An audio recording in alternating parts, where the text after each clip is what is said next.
What's up, everybody? Welcome back to your favorite New York Jets subscription podcast, Badlands. I'm your host, Joe Caporoso, joined as always by Connor Rodgers.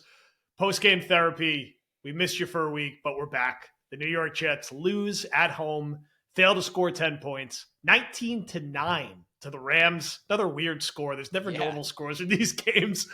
Connor, how you doing? How you feeling? The Jets are 4-11. Well, when you don't have a kicker that can make an extra point, you end up like hovering around scoregami every single week. True. That's why this happens. But I'm good. I mean, it's kind of went how we thought somewhat. I think we expected more scoring, but then you kind of wake up and realize, okay, it's really cold. I guess, people at the stadium would know better. I know that before the game, there was projected to be a little bit of wind, but the reality is these are two old quarterbacks that in the conditions, and they were fine. I mean, Rodgers specifically was fine in the first half. He was borderline surgical in the first half, but there was just a couple plays on each side that kept it from being high scoring. So it didn't meet the expectations of exactly a shootout.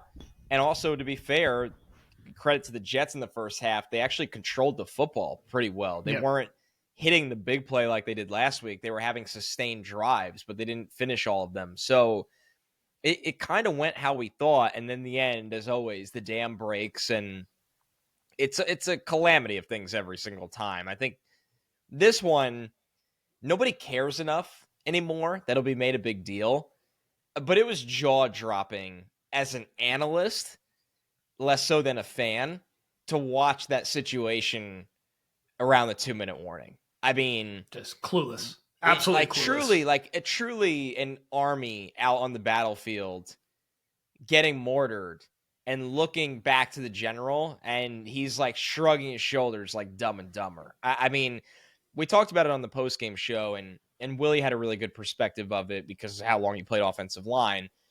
Because I was sitting there and I was like, I can't believe they didn't go onto the field with that drive with a plan. He said right after, he's like, you have to before, because there's two things. It's not only that you obviously need to know, are we going to get to the guy's marker and then just put the field goal unit on the team? Like, we're not going to waste any more time. Yep. And then two, it also tells you what kind of tempo you're going to be playing with. So as a unit, you need to know what kind of tempo you're going to be playing with. So it's just remarkable that they just trot on the field with the game on the line, and there's no plan at all when you have 3 timeouts in your pocket. But this has been the story of the Jets every single year. There's more things to dissect from this game, but they are truly an NFL team without any coaching going on right now. And it actually is remarkable that they're in games when you factor that in. Yeah, they kind of remind me of like an AAU team where it's like they just kind of like threw these guys together. And at this point, it feels like Rodgers is effectively playing to like have his 500th touchdown pass to Davante Adams, and everything else, only like Davante. And everything else be damned. And it's like it's me and my buddies, and like we're all playing on this travel basketball team, and like doesn't really matter who coaches. We're gonna go out there and like bomb some threes and rack up some stats, and I'm gonna get 30, and we're gonna get you 10 rebounds, so you have a triple double. Like that's kind of the energy they play with, and the force feeding. And again, sometimes it works. You saw what happened in the Jacksonville game. Davante's still really good. And Rodgers in the first half was still really good. The play action, masterful. The touchdown pass was such a high level of difficulty. That throw and catch is beautiful, but it just fades away, right? And then he gets the tunnel vision, and you're playing the game in the 5-yard horizontal box. And we're going for it on every 4th down, which I don't have a problem with at this stage, but the laziness of the play calling, doing the Conklin up at fullback, obviously going to get stuffed because it hasn't worked at all this year. And then just bombing a fade to Davante, where they never take vertical shots to Garrett Wilson. And we'll talk more about him here because now it's getting to the point where I think the coverage of it is over the top, so I don't want to oversaturate it. It's not even about target volume. It's about target quality. Garrett Wilson will get his hitch routes, his 1-yard dump offs, a bunch of throws when they're down 19-9. In the crux of the game, it's just all Davante Adams with Lazard, who cannot catch. It is like breaking records on dropping passes in a season. They have no functional receivers beyond those, and it's a waste of Garrett's talent. And you saw when they checked down to Brees today, every time they throw the ball to Brees, they get 12 yards. Why they don't do it and why they haven't done it so much more is beyond me. He's really almost more effective as a pass catcher than a rusher right now. And he was okay as a runner today. He had some moments. He's clearly not 100%. And the Jets aren't getting great push in the run game. But this passing game, and it goes from Rodgers on down with this team, whenever anything starts to get rough, they fold, they get tunnel vision, and they get very easy to defend. And as masterful as Rodgers was at times in the first half, he had the game ending turnover effectively. The game ended when he lost that fumble deep in their territory. And that was not a sack on the offensive line. That was on him. He held the ball too long and he coughed it up, and the game was over after that play. That was it. So look, the Rams won, the Rams covered. The Rams are probably going to go to the playoffs. They're a better coach team. They have a lot of talent. The Jets defense it's hard at this point. We've beaten this dead horse, honestly, since even before the season started.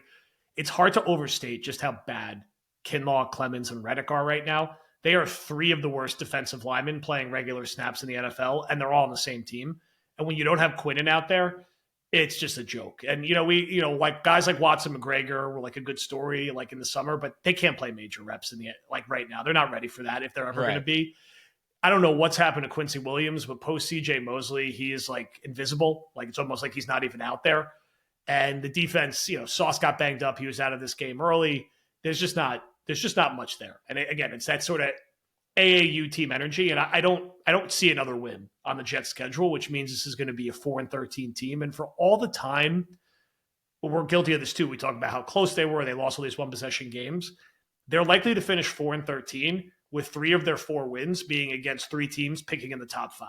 In the Titans, the Jaguars, and the Jacoby Brissett Patriots. Not even the Drake May Patriots, who I don't think they would have beat because they lost to them the other time they played. So, it's bad. Like they've beaten a bunch of bad teams. They get one good team all year, and the Texans are pretty average as it comes. So it's not shocking. They kind of reverted back to who they are. I think we can all agree the pendulum swung a little too far in the everything's great. Rodgers has to come back. This is perfect because they beat the Mac Jones-led Jaguars by a touchdown. The same week the documentary came out, which has some nice rah-rah moments. I watched episode 1 last night. It's easy to watch it and be like, hell yeah, like let's do it again. And then like you get into like the reality of the situation here and you're like, oh yeah, the Jets are 4-11. And they're 4-11 for a reason. They're not 7-7. They're not 6-8. Right. They're 4-11. They're going to pick top 5 or 6 depending on what happens. They're one of the worst teams in the NFL. And they haven't hit 10 points in 3 different games this year. And they've only gotten to 30 points once this year. So frustrating to see it play out in practice.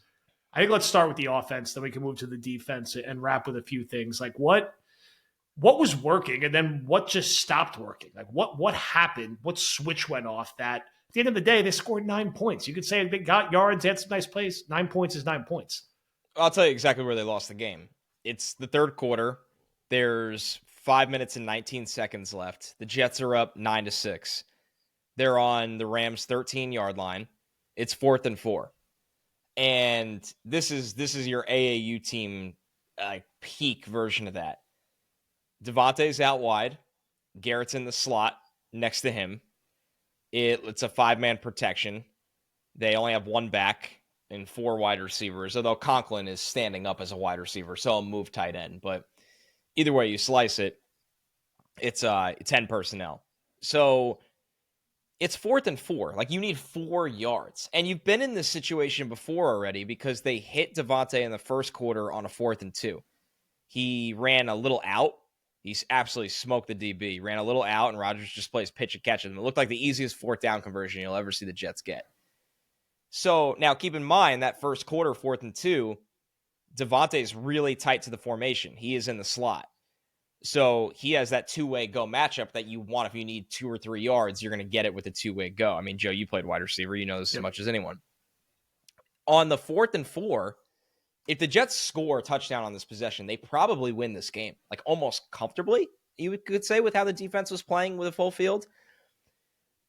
I can't wrap my head. If I was in the film room, I'd be losing my. I would love to know what was going through Rodgers' head here. He's in shotgun. He takes the snap. He looks right at Devontae, who is just running a little fade to the pylon with not a step on the coverage.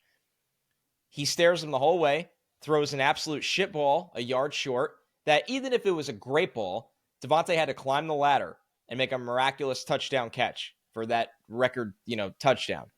But instead, the DB just puts his hand up and swats the ball away. I don't even think his feet leave the ground. Yeah. If you watch the play, I'm watching the all 22 as we do this podcast. I'm fortunate enough to get it, pretty quickly after the game. So Garrett's in the slot, and Garrett's release package, very similar to Devontae's, excellent getting off the line of scrimmage. He shakes the corner out of his shoes. The corner does the classic, fall back, but stay on my feet. So Garrett is now working over the middle, right off the snap. He's 4 yards away from the coverage. The closest defender is going to be, it looks like a linebacker or a safety on Conklin, and he's about 8 yards away. And Conklin is running an in-breaking route that's a natural pick. So even if the DB started to try to catch up to Garrett, he's going to deal with traffic in front of him. Me or you or anyone listening could just shovel it to Garrett Wilson over the middle of the field. He can catch it and fall 2 yards forward, and it's a first down. And if you score on this drive, you probably win the game. Rodgers went into the line of scrimmage knowing exactly where he was throwing the ball. Didn't care about the situation of the game. And that's the difference with Garrett Wilson right now, why this is unique. He is not mad because he is not getting the ball. He is mad because the Jets don't do the most simple fucking things to win a football game in exchange of nonsense. That is nonsense. It was disgusting watching that play.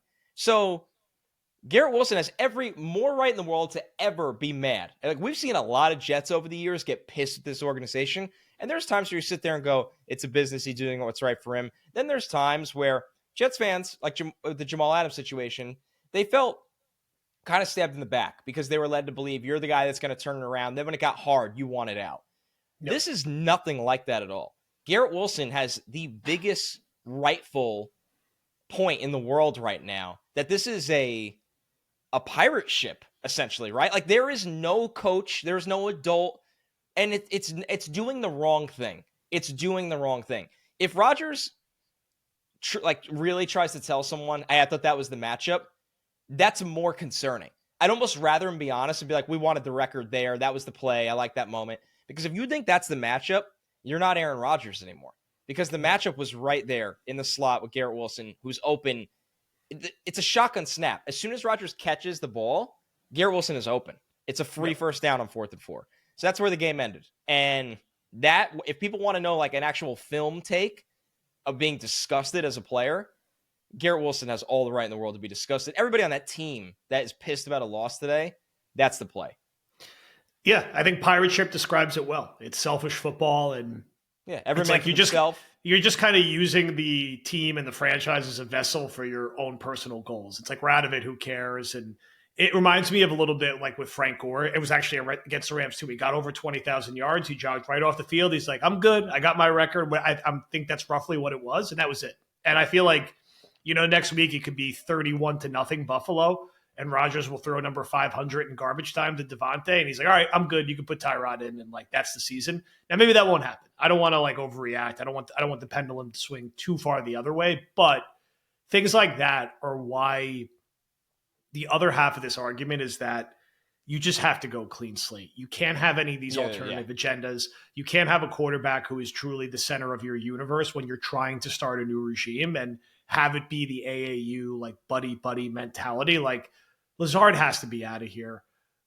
We all love Devontae because he's really good, and it's grim at receiver once you get beyond Garrett and Devontae. Lazard stinks. Gibson's not an NFL player. I don't know if Corley's ever going to amount to anything here after the way this rookie year has gone. And that's it. There is no other exciting young receiver that on the depth chart. It's got to be built from scratch. But it's tough when you see things like that because there's no coaching going on here. There's no strategy going on here. You mix that in with the game management and all the ineligible man downfield penalties. It's very frustrating. Then to see a defense that used to be so tough, so physical, and could bail the offense out of so many spots, just again have this sort of lame loser mercenary mentality. It's the same thing. The defensive line. It's the same thing. Yeah. The Kinlaw, the Reddick, Kinlaw shooting the gaps. I'll try to grab some garbage sacks so I get a bigger contract. Reddick, I mean, the stats aren't there. Again, this guy cost himself so much money with how he's handled this season. It's been insane. These guys are not playing team football. They're not doing the dirty work to open up, plays for other guys. It's shitty to watch. And there's good players on this team who are busting their ass. Like for the times I criticize Sherwood because he misses tackles or he's out of place, he's going a million miles an hour. He plays hard. DJ Reed's going a million miles an hour. Right. And DJ Chuck Reed's Clark, a free agent after this year. Yeah, he's trying to get himself. Yeah, when Michael Carter's out there, he's playing the right way. Will McDonald's playing the right way, even if it's not perfect at times. And the biggest bummer of today, and we're going to record our weekly pod tomorrow because we want to let news settle, is Olu hurt? How seriously? He's hurt, but how serious is it? Did he hurt his foot? Is it Liz Frank? The rumor is it's not Achilles, thank God. Is it the kind of injury? He's done for the season without a doubt, but is he going to be okay for OTA? Is he going to be okay for training camp? Because he's been awesome, and he was awesome again in this game. The pass pro was awesome in this game, and I can think of nothing worse than getting really bad injury news about him this week. So hopefully it's it's bad, but it's like a 2 to 4 month recovery, and he's going to be fully fine for off-season activities. We don't know yet. I think anyone who's throwing stuff out there is just speculating at this point. That was a scary moment when it happened. And beyond that, there's only so much stuff to note, right? Quinnen didn't play. Sauce didn't play. The guys who are running around out there, it's like, how big of a role are they even going to have next year? Any GM or head coach is going to look at this defensive tape and be like, get rid of every defensive lineman on this roster except for Quinnen Williams and Will McDonald. These guys are a joke. And then you have something to work with Sherwood. You have something to work with Quincy. And, you hopefully have something to work with Sauce and Michael Carter, and you go from there. But once this defense got put in some adversity, it was over. They weren't awful today, but they're just not. It's not a good unit anymore, and there's a lot of work that has to happen to it. And top on down, the game management remains bad. The special teams have just been awful this year. The Gibson muff at the end, the game was over anyway, but we've been saying for a while Gibson will muff a punt, and it will kill him. Yeah, it's just come on. Carlson has had a couple nice moments, but misses the PAT, misses a field goal, and he's kind of came back to earth. Kicker is certainly wide open going into next year. They just have no juice in the return game. It's time for Boyer to move on along with the rest of the staff. There really shouldn't be any holdovers. And it's a bad team, played bad and lost by double digits. And there's not some late season renaissance or run here. Since Halloween, they've won one game. They're 2-10 since they started 2-1. They've just been a really bad team since starting 2-1 consistently. And that pushes you more towards that. Do we just reset the whole thing? And look, we talked through every quarterback option on War Room last week. It's not pretty, but that's on the GM and the head coach and the new regime to put their heads together and come up with something if it's not going to work this way. Because when you watch a game like today, you're like, Rodgers, I don't even know, we should have came back in the game after he took that hit. It's just so hard to picture it working next year. Now, maybe he comes out next week and they shock Buffalo and pendulum swings back and we feel different. It's why it's good to talk about this stuff after the whole season and you see the whole body of work. Right. But I don't know. I think it still feels like a 20% or less to me coming out of a game like today. I don't think we're going to see some massive, swing up. What are your thoughts on that and the overall, any other sort of tidbits coming out of today? Well, the problem, right, they need to really get a handle on this organization in the locker room, because you have to ask yourself, what's more important right now? Us running it back a year with Aaron Rodgers and Devontae, and maybe that is our best quarterback option. But if you don't think it can be salvaged with some of the guys on the team that think they've put themselves above the team, and you have to ask yourself about the ripple effect. When there are mercenaries on offense, does it lead to mercenaries on defense? And I feel like the answer is yes. I feel like that, once again, like the pirate ship reference, it is really a rudderless ship. It is not even an army, because they don't play as a unit, but once again, just like a band of gold-hungry mercenaries that are there because they're paid to do that, but they're not going to put themselves, throw themselves on a grenade, I would say. So if that's the kind of environment that's been built with Rodgers here right now, and once again, I can't emphasize this enough. This isn't us, going full hindsight here. That was the button the Jets could press. Joe Douglas missed on a quarterback at 2. They didn't build around Darnold. So then they had to hit the emergency hatch.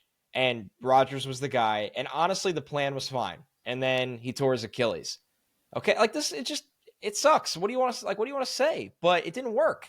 I think it's better to say something didn't work than to go, well, now let's try that. No, like you really need to evaluate things and be like, this just didn't work. Okay. Yep. But what you don't want it to do is to poison and toxify the good aspects you have, and that Garrett Wilson is a huge part of that right now, right? So I think they need to be really, really careful with that conversation of next year. It's not as simple as, is Aaron Rodgers their best option for next year? It's not. It's really not. The margin of it is the question. What is the gap from him to the next options? If you're talking about him versus having an absolute embarrassment on the field, right? That's different, but that shouldn't be the case. So that's kind of where they're at right now. And it's just, it's very obvious to me. I look at body language, a lot of these guys, and it's not pretty. They seem over it. They seem over the whole show. They do. They just see, they know what's going on, and they know and you can't go into a camp, and it's very hard to not only convince yourself that, hey, this time it's going to be different, but even if you do, the first time you hit adversity next year, because every NFL team hits adversity, right? Literally all of them. The Bills lost to the Texans this year. Like, you could fall into the sinkhole quicker because you've already had that PTSD damage of this year, where other teams go, "What, we've been here before. We know we have the DNA to bounce back from this." The Jets might look around and go, "Oh God, here we go again." And it didn't work with this guy last time, and I don't know, or we're losing grip. And is that going to also have an effect on the new coach and the new GM because you're getting quotes from Rodgers or the pouty face? Like, it's okay to say it didn't work, and let's try to find a different answer. That's a building long-term kind of answer for the future, not a 40-something-year-old quarterback that's hurt. And once again, like, Rodgers wasn't their top problem today. It's not what I'm saying. He actually played a really, really good first half, but it's not working. Like, I said you could lose a game or two by a bad bounce or a missed kick before the year. All these one-score losses for the Jets, you can't just pretend that you could flip all of them. There is something they're doing wrong here, and it is a little bit of someone different every time. But that is part of it. He is, and they are, the offense, part of the equation right now. And this offense needs a facelift, and I don't think he's on board for that kind of transition. Yeah, I think at its core, to wrap it up, and I tweeted something to this extent after the game, is that for this regime, they tried to build it the right way from 2020 to 2022. It didn't work. So they threw a Hail Mary to get Rodgers. And once he got hurt in week 1 of 2023, everyone transformed into dead man walking. And that mentality and that mopiness trickled down to the entire organization. And it's been like one long season since then of everyone feeling bad for themselves, everyone feeling every little bad thing is going to spiral into a bad situation. That led to a meddlesome owner getting that much more meddlesome because it was dire straits, because it was year 4, year 5 for a head coach, year 6 for a general manager. And it just, all that we're seeing now is like the dead cat bounce of the people who haven't been fired yet and haven't been released yet. Like, they threw a Hail Mary, it blew up in their faces by no one's fault. It was just a freak injury accident. But Joe Douglas, Robert Saleh, like, effectively quiet quit after that happened. And I think everyone in the building kind of absorbed that energy. And that's how this team plays. They're in close games because they're talented and like they can make some plays. But anytime adversity strikes, that's why they can't win one possession games. And like, they all string together. They're all, yes, there was a different reason in a lot of them, but it's the whole team holistically that just doesn't know how to win consistently unless they happen to be playing the horrible Tennessee Titans or horrible Jacksonville Jaguars. Then it's enough to get over the hump and like win a game here or there. But when you're playing teams that have a winning record and teams that you're supposed to be credibly trying to compete with, it's not enough. So I just think it's rotten to the core a little bit. And I understand there's certain things that are going to have to carry over. They're not changing ownership anytime soon.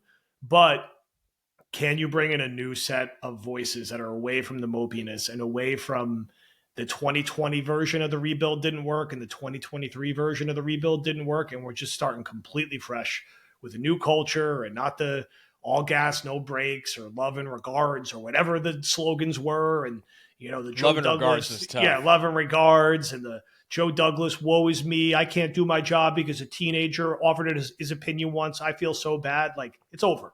So, like, how do you move forward beyond that? And they got 2 games left here, and I think they're going to be tough, man. They're going to go to Buffalo. I think they're going to get killed in Buffalo, and I'll make this prediction in 5 days when I'm doing my 12th back. I think the Bills hate the Jets. I think the Bills got their dud out of the way today and still beat the Patriots, and I think they will take pleasure in running it up on a beat-up Jets team that is dying to get to Cancun at the end of the season. And then for the Dolphins game at the end of the year, it's going to feel like a glorified preseason game. I don't even know who's going to play on each sides of that one, and there'll be some draft implications there, but that puts a bow on it. So we are going to have our normal pod hit Tuesday. We'll have other guys in Flight Plan on the feed Monday.